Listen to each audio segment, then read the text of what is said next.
चमन है मधुर राधा भोरी है, बड़ी सुंदर है दो की जोड़ी, जोड़ी बड़ी सुंदर है दोनों की जोड़ी। श्याम चंद्र आए श्याम चकोरी, चकोरी बड़ी सुंदर है दोनों की जोड़ी। कृष्ण गोपाल गोपी का राजा, कृष्ण गोपाल गोपी का राजा, ब्रज की सरकार है राधा रानी, ब्रज की सरकार है राधा रानी। जिसके जिसके इन दोनों की जोड़ी, बड़ी सुंदर है दोनों की जोड़ी। श्याम चंदा है श्याम चकोरी, चकोरी बड़ी सुंदर है दोनों की जोड़ी। श्याम चंदा है श्यामा चकोरी, चकोरी बड़ी सुंदर है दोनों की जोड़ी। बहुत सुंदर, बहुत अच्छा, बहुत अच्छा। आयुष्मान तिवारी, आप बताओ, आपको क्या कहा था याद करने के लिए? गुरुजी आपने बोला था कि कल जो 5 पेज का पीडीएफ भेजे थे वो आपको बोलना है मुझे। अच्छा, पढ़ के आए थे आप? जी गुरुजी। समझ में आ गया है? जी गुरुजी। अच्छा, ठीक है। सत्यम कुमार उपाध्याय जी, आप बताइए।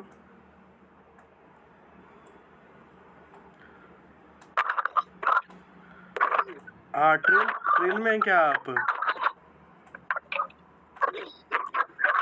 ट्रेन में हैं आप?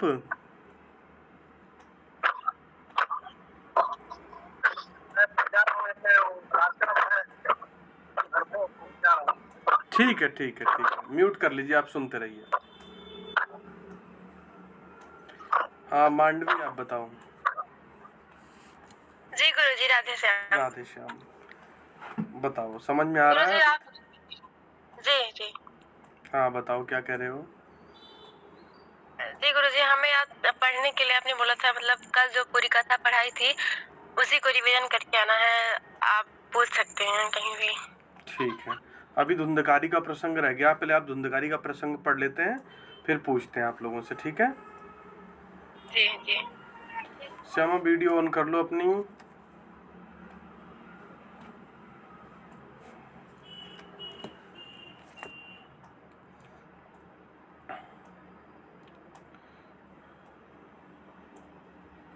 श्यामा, जी गुरुजी। हाँ वीडियो ऑन कर लो। हाँ ठीक है।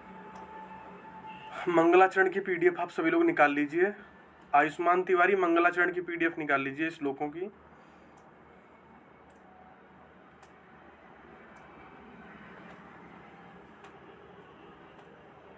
चलो मंगलाचरण प्रारंभ करते हैं। ध्यान से आप सभी लोग मिलाते रहिएगा, ठीक है?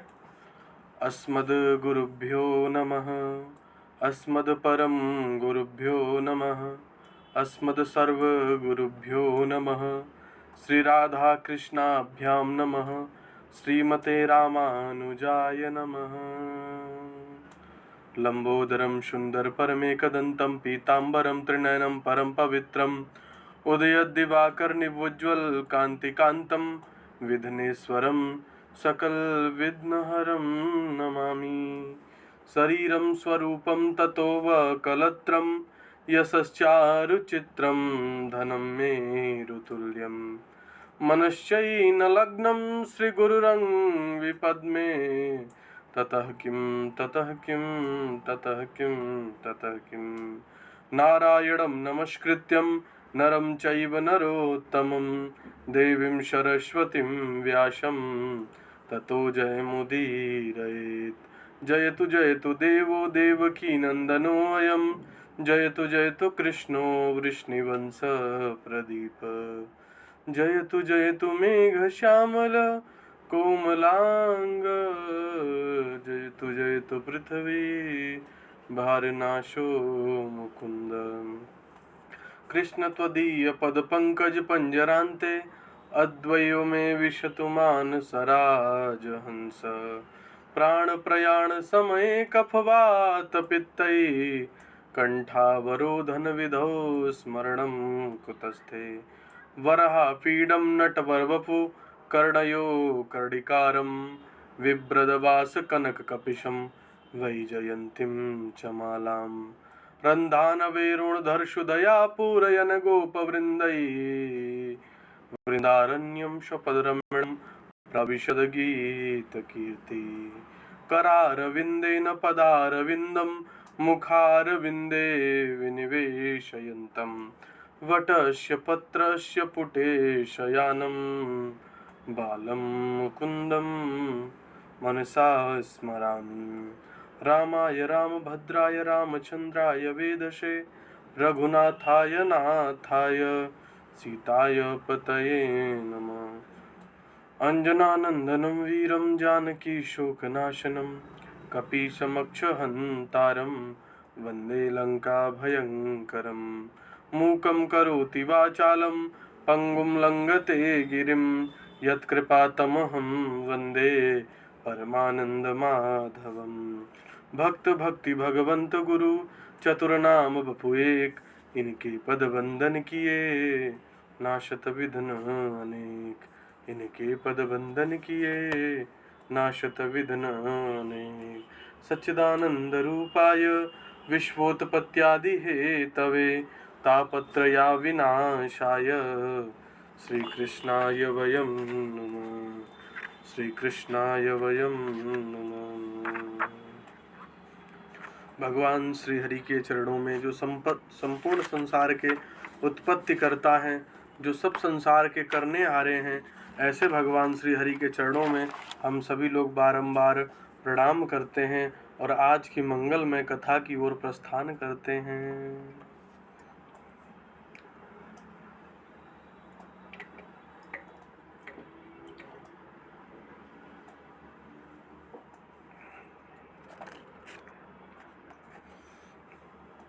जी, कल हम लोगों ने कहाँ तक अध्ययन कर लिया था?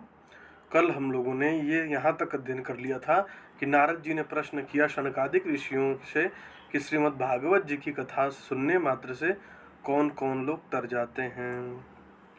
फिर शनकादिक ऋषियों ने बताया था कि जो लोग हमेशा पाप करते हैं, क्रोधी हैं, कामी हैं और दुराचार में हमेशा लिप्त रहते हैं, ऐसे लोग भी श्रीमद् भागवत जी की कथा श्रवण मात्र से तर जाते हैं। ये अध्ययन आप लोगों ने हम लोगों ने कल की कक्षा में कर लिया था। फिर नारद जी ने पूछा कि एक काम करिए प्रभु, ठीक है आपकी बात मान ली गई है, परंतु कोई उदाहरण दे करके समझा दीजिए। तो फिर सनकादिक ऋषियों ने उदाहरण देना शुरू किया। क्या कहा? तुंगभद्रा तटे पूर्वम भूतपत्पन्मुत्तम पूर्वगम गंग तुंगभद्रा तटे उत्तमम पत्तनम अभूत। क्या कहा? तुंगभद्रा नदी के तट पर एक सुंदर नगर था। उस नगर में दूसरे सूर्य के समान विद्वान आत्मदेव। आयुष्मान तिवारी, आपको पता चल गया कहाँ पढ़ाया जा रहा है? जी गुरुजी। Page number 23। जी गुरुजी। दूसरे सूर्य के समान विद्वान आत्मदेव नाम के ब्राह्मण रहते थे। उनकी धर्म पत्नी का नाम धुंधली था। श्यामा पेज पे देखो, पेज नंबर 23 पे।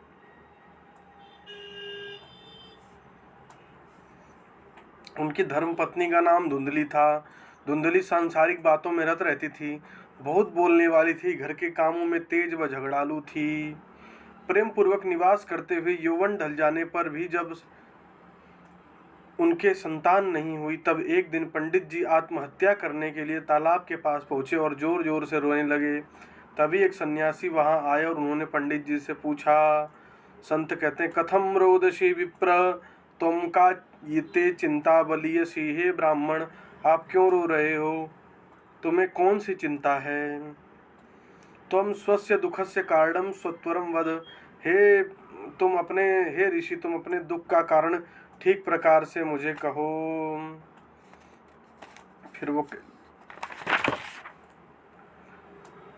फिर पंडित आत्मदेव शास्त्री कहते हैं कि संतान से रहित घर को धिक्कार है, संसार से रहित जीवन को धिक्कार है और संतान से रहित कुल को भी धिक्कार है। क्या कहा?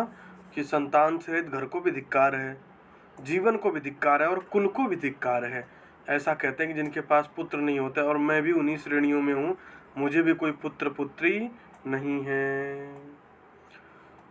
फिर संत कहते हैं, मुंचा जानम प्रजा रूपम बलिष्ठा कर्मणो गति विवेकम तुम क्षमा साध्य तत्यज संसार वासना। क्या कहा कि हे ब्राह्मण देवता, संतान पाने के मोह को छोड़ दो। त्रे प्रारब्धम विलोकितम, मैं आपके भाग्य को देखा हूँ, मैंने आपके भाग्य को देख लिया। आपके भाग्य में क्या लिखा है? सप्त जन्मा विदितैव पुत्रो नैव च। तुम्हें 7 जीवन तक, 1-2 जन्म नहीं, 7 जीवन तक कोई पुत्र नहीं है। ब्राह्मण ने कहा, महाराज मैं अपने प्राण त्याग दूंगा। संत ने एक फल दिया और कहा, इसे अपनी पत्नी को खिला देना। पंडित जी ने प्रसाद लाकर अपनी पत्नी को दे दिया। पंडित जी फल देकर कहीं चले गए तो धुंधली अपने सखी के आगे रो रो कर कहने लगी। क्या कहती है धुंधली? फल भक्षेण गर्भस्याद गर्भेण रोदरः वृद्धिताः स्वल्प भक्षम ततो शक्ति गृह कार्य कथम भवेत। कहती अगर फल खा लिया, गर्भ ठहर गया तो गर्भ बढ़ता चला जाएगा। फिर और कहा स्वल्प भक्षम, खाना भी कम हो जाएगा और कमजोरी आ जाएगी, फिर मेरे घर के कार्य कौन करेगा। क्या नीचे देखो हिंदी में लिखा है, फल खाने से गर्भ रहेगा, पेट बढ़ जाएगा, भोजन कम होगा, फिर बात कमजोरी से घर के कौन कार्य करेगा। दैवात घाटी व्रजेद ग्रामे पलायेद गर्भिणी कथम। गांव में अचानक डकैती पड़ गई तो अथवा शिशु तिरछा हो गया तो मेरा तो मरना हो जाएगा और मेरा सारा धन मेरी ननद उठा ले जाएगी। एवं कुतर्कम योगेन तत्फलम नैव भक्षिता। यह कुतर्क दिया उसने और उस फल को नहीं खाया, उस फल को गौमाता को खिला दिया। एक दिन धुंधली की बहन आई। सारा समाचार पाकर उसकी बहन ने कहा, तू चिंता मत कर, मुझे गर्व है, मैं अपना बच्चा पैदा होते ही तुझे दे दूंगी। धुंधली ने ऐसा ही किया और धुंधली के पुत्र, जो उसने अपनी बहन ने पुत्र दिया था, उसका नाम क्या रखा गया? धुंधकारी। और जो संत ने फल दिया था, जो गौ माता ने खाया था, उससे जो पुत्र उत्पन्न हुआ उसका नाम क्या था? गौकर्ण। क्या नाम था? गौकर्ण। कियत् कालेन तौ जातौ तरुणौ तनया बुधौ गोकर्णः पंडितो ज्ञानी। धुंधकारी महाखल। क्या कहा कि क्रियत कालेन तौ जातौ, कुछ समय बीतने के बाद, तरुणों तनया बुधौ, दोनों जब जवान होते हैं तो क्या देखते हैं? गोकर्णः पंडितो ज्ञानी, गोकर्ण तो पंडित है और धुंधकारी महाखलः, धुंधकारी कैसा? महामूर्ख है।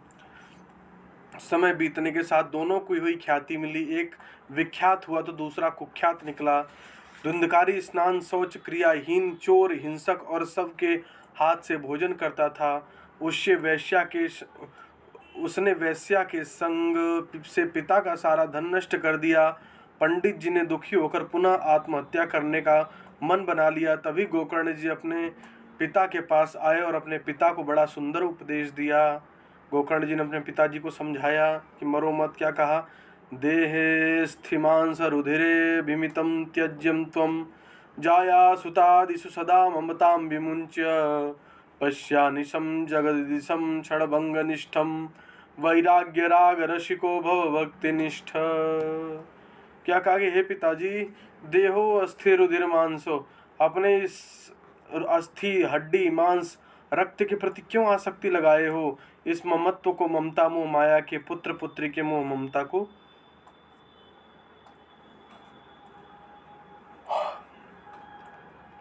आप छोड़ दो। और क्या कहा? पश्यानिशम जगदीशम क्षणभंगुनिष्ठ, और जो कि आप क्षणभंगुर जीवन, ये जीवन बहुत क्षणभंगुर है, इसमें क्या करो? वैराग्य के रसिक बनो। क्या कहा? वैराग्य के रसिक बनो, वैराग्य के रसिक बनो।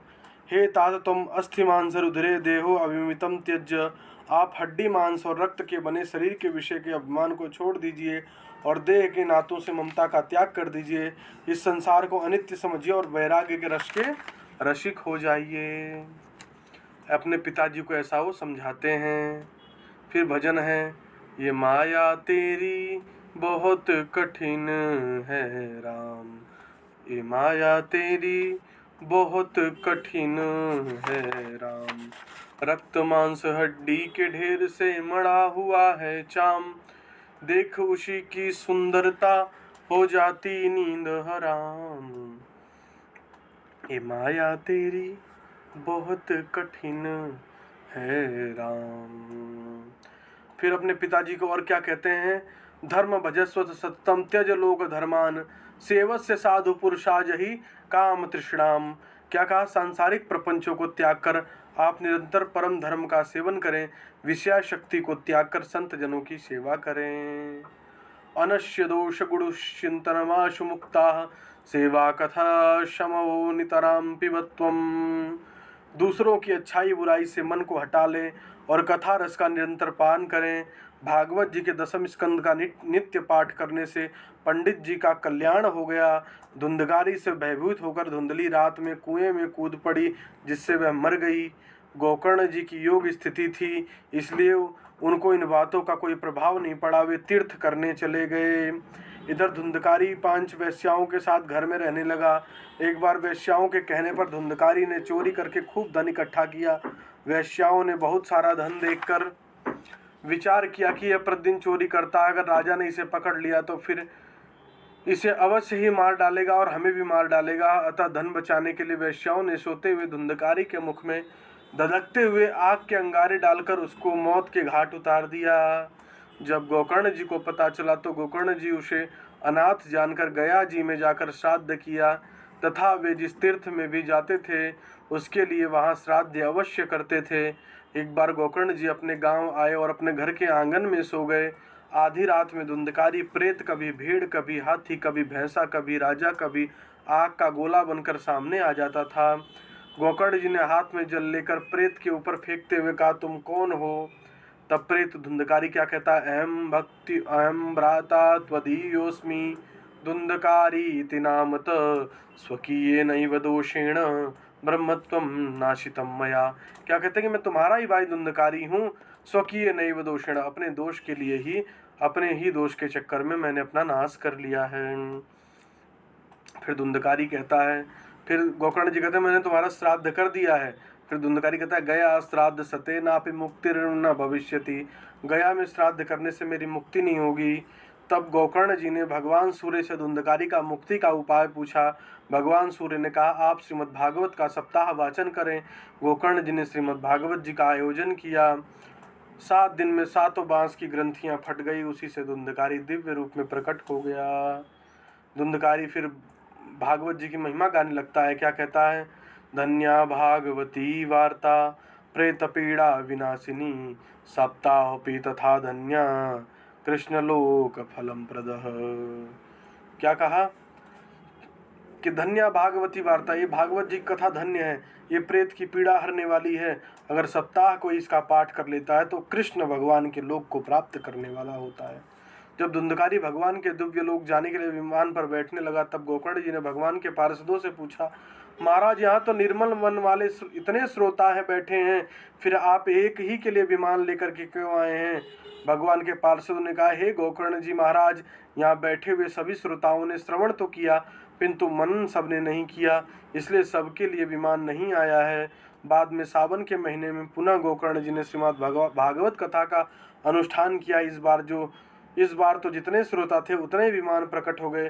साक्षात श्री हरि भगवान प्रकट हो गए। उन्होंने गोकर्ण जी को अपने हृदय से लगा लिया और गोकर्ण जी ने कहा कि अयोध्यावासिनः पूर्वम यथा रामेण संगता तथा कृष्णेन ते नीता गोलोकम योगी दुर्लभम।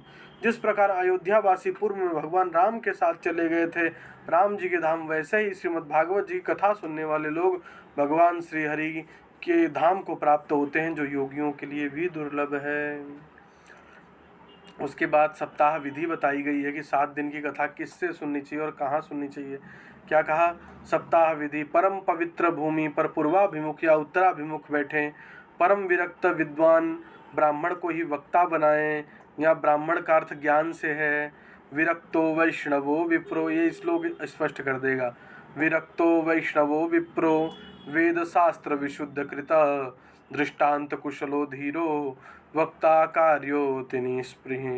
क्या कहा, जो विरक्त हो, जिसको बहुत ज़्यादा संसार परेशान न करता हो, वैष्णव हो, भगवान श्री कृष्ण का भक्त हो, विप्र हो, विद्वान भी हो, ज्ञानी हो, मूर्ख नहीं हो, वेद शास्त्र विशुद्ध कृत, जिसने वेद शास्त्रों का ज्ञान प्राप्त किया हो, दृष्टांत भी ठीक देता हो, ऐसे व्यक्ति को क्या करना चाहिए?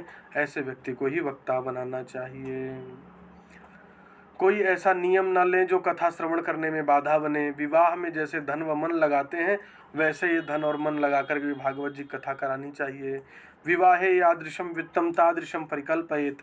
स्त्री और चतुर्थ वर्ण को विशेष रूप से कथा में आमंत्रित करना चाहिए। तीर्थ में, वन में अथवा घर में ही कथा श्रवण करें। सनकादिकों ने तत्परंत संपूर्ण भागवत का कथा नारद जी को सुनाई। नारद जी ने धन्यवाद किया। कथा के अंत में सब कीर्तन करने लग गए। भगवान श्री हरि प्रकट हो गए। प्रहलाद जी करताल लेकर के बजाने लग गए। उद्धव जी झांझ बजाने लग गए। नारद जी बीड़ा बजाने लग गए। अर्जुन आलाप करने लग गए। देवराज इंद्र मृदंग बजाने लगे। सनकादिक ऋषि जय जयकार करने लगे। श्री सुखदेव भगवान श्लोकों का गायन करने लगे। संगीत के तीनों अंग गायन और वादन सब होने लगा। फिर नृत्य की बात आई कि नृत्य कौन करेगा, तो नृत्य मध्ये त्रिकमेव तत्र भक्त्यादिकानां नटवत्सुजेताम् अलौकिकम कीर्तनमेद दीक्ष हरिप्रसन्नोऽपि वचो ब्रवीतम। क्या कहा कि नृत्य की बात आई, तो नृत्य कौन करेगा? तो क्या कहा कि भक्ति महारानी अपने दोनों पुत्रों के साथ प्रकट हो जाती हैं और भक्ति महारानी खूब नृत्य करती हैं और सब लोग करताल, वीणा, मृदंग बजा रहे होते हैं और भजन क्या चल रहा होता है? निकुंज में विराजे घनश्याम राधे राधे, निकुंज में विराजे घनश्याम राधे राधे, घनश्याम राधे राधे, हाँ श्याम राधे राधे, घनश्याम राधे राधे, हाँ श्याम राधे राधे, निकुंज में विराजे घनश्याम राधे राधे, निकुंज में विराजे घनश्याम राधे राधे।